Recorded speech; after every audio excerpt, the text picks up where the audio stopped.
Once upon a time, in the quaint and leafy little village of Surrey, nestled in the Lake District of England, lived a genteel tabby cat named Ribby.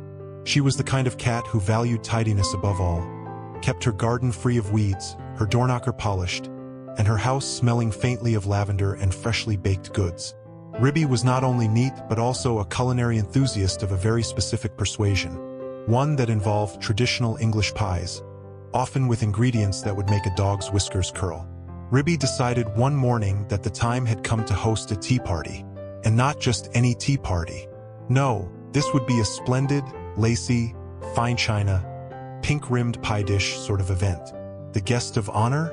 Her old friend Duchess, a dog of delicate taste, polished paws, and a genteel demeanor who lived just down the lane. Ribby scribbled a letter in her finest paw writing and had it promptly delivered. "My dear Duchess, come in good time. I am baking something in a pie dish with a pink rim. You have never tasted anything so good. You shall eat it all. I will eat muffins." The note had all the warmth of a friendly invitation and the ominous undertone of a surprise menu. Duchess's dread, the mousy predicament. Duchess, upon receiving the letter, wagged her tail politely and grimaced privately. You see, Duchess harbored a polite but passionate hatred of mouse pie. She couldn't bear the thought of it. Those tiny, twitchy tails and beady eyes nestled in a golden crust were not her idea of cuisine. Her stomach turned at the thought, but she couldn't possibly refuse the invitation. That would be rude. And if there was one thing Duchess hated more than mouse pie, it was bad manners. Being a clever dog, Duchess came up with a solution that she considered both diplomatic and genius. She would bake her own pie, a delicious veal and ham pie, also in a pink-rim dish, and at the right moment she would simply swap pies. That way, she could enjoy the meal without the indignity of offending Ribby, or accidentally consuming someone's uncle's squeakers. She worked diligently in her kitchen, rolling out pastry with precision, seasoning the meat with a practiced paw, and adding a tiny tin patty pan beneath the crust to ensure it kept its structure. As the pie baked, Duchess rehearsed her plan over and over. Arrive early, wait for Ribby to leave the room, switch the pies, and enjoy a drama-free tea. The swap. Timing is everything. On the day of the tea party, Ribby was up with the birds, cleaning her already spotless home, setting out her blue and white teacups, and ensuring that her mouse and bacon pie was baked to golden perfection. The house smelled delicious, if you like that sort of thing.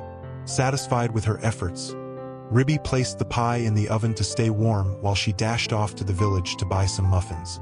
Duchess, meanwhile, tiptoed toward Ribby's house with her own veal and ham pie carefully balanced in a basket. When she saw Ribby leave, her heart fluttered.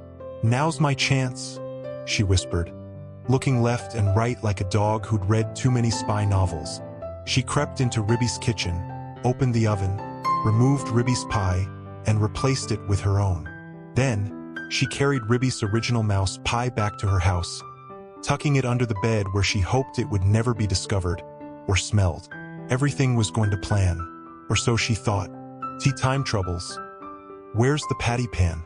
When Ribby returned with her muffins, none the wiser, Duchess was already seated primly in the parlor, tail tucked and a falsely serene expression plastered across her muzzle. "Oh, I do hope you like veal and ham. I mean, whatever it is," Ribby purred, as she served up generous helpings of what she believed was her own mouse pie. Duchess took a cautious nibble and sighed in relief. It was indeed her pie. She relaxed and tucked in, thoroughly enjoying each bite, until she noticed something, or rather, didn't notice something. The patty pan. It was gone. Her tail stiffened. Her eyes widened. Where was the patty pan? Had she swallowed it? Duchess, despite her refined upbringing, let out a low moan. "Ribby," she whimpered, I think I've swallowed a patty pan." Ribby tilted her head. "A what, dear?" "A patty pan," Duchess repeated. "It was in the pie, or should have been. Oh heavens, I'm going to be ill." Ribby, always quick to respond to a friend in distress, offered warm milk and then dashed out to fetch Dr. Maggotty, a rather curious magpie who fancied himself a medical professional despite a somewhat limited grasp of anatomy. The doctor is in, sort of. Dr. Maggotty arrived with a flourish of black feathers, a leather satchel full of thimbles and string, and a penchant for dramatics.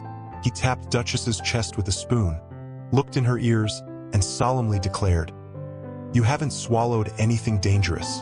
You're quite fine. Possibly a case of overimagination or excessive digestion." Duchess, mortified, wagged her tail in embarrassed relief. She was about to leave when she remembered her pie, the real one, the hidden pie, a surprise ending. Duchess scurried back to where she had hidden the veal and ham pie outside under a bush, only to find it missing.